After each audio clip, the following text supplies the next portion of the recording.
ಉಡುಪಿ ದೇವಾಲಯಗಳ ನಗರಿ, ಕೃಷ್ಣನ ಊರು ಅಂತ ಇದ್ರೂ ಕೂಡ ಸಾವಿರ ದೇವಸ್ಥಾನಗಳು ಶಿವನನ್ನು ಆರಾಧನೆ ಮಾಡ್ತಾ ಇದೆ. ಭಕ್ತರು ಶಿವ ದೇವಸ್ಥಾನಗಳಿಗೆ ಶಿವರಾತ್ರಿಯ ಹಿನ್ನೆಲೆಯಲ್ಲಿ ಹೋಗ್ತಾ ಇರುವಂಥದ್ದು. ಉಡುಪಿ ನಗರದ ಪ್ರಸಿದ್ಧವಾದ ಕ್ಷೇತ್ರ ಅದು ಅನಂತೇಶ್ವರ ದೇವಸ್ಥಾನ, ಕೃಷ್ಣ ಮಠದ ಪಕ್ಕದಲ್ಲಿರುವಂಥದ್ದು. 1000 ವರ್ಷದ ಇತಿಹಾಸ ಇದೆ. ಬೆಳಗ್ಗಿನಿಂದ ಭಕ್ತರ ದಂಡನ್ನು ನಾವು ನೋಡ್ತಾ ಇದ್ದೇವೆ.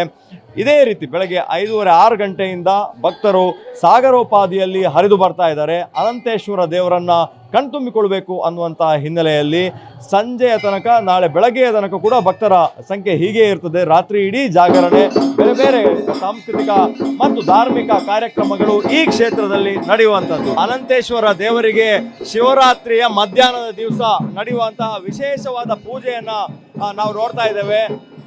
ಉಡುಪಿಯ ಅನಂತೇಶ್ವರ ದೇವರನ್ನ ಹಿರಿಯ ಅಜ್ಜ ಅಂತೇಳಿ ಕರೀತಾರೆ. ಯಾಕಂದ್ರೆ 1000 ವರ್ಷದ ಹಿಂದೆ ಇಲ್ಲಿ ಅನಂತೇಶ್ವರ ದೇವರನ್ನ ಪ್ರತಿಷ್ಠಾಪನೆ ಮಾಡಲಾಯಿತು ಮತ್ತು ಪೂಜೆಯನ್ನ ನಿತ್ಯವಾಗಿ ಮಾಡ್ಕೊಂಡು ಬರ್ತಾ ಇದ್ದಾರೆ. ಈಗ ಪರ್ಯಾಯ ಪುತ್ತಿಗೆ ಮಠದವರು ಈ ದೇವಸ್ಥಾನಕ್ಕೆ ಸಂಬಂಧಪಟ್ಟಂತೆ ಆಡಳಿತವನ್ನು ನೋಡ್ತಾ ಇದ್ದಾರೆ. ವಿಶೇಷವಾದ ಮಂಗಳಾರತಿ ಅನಂತೇಶ್ವರ ದೇವರಿಗೆ ನಡೀತಾ ಇರುವಂಥದ್ದು.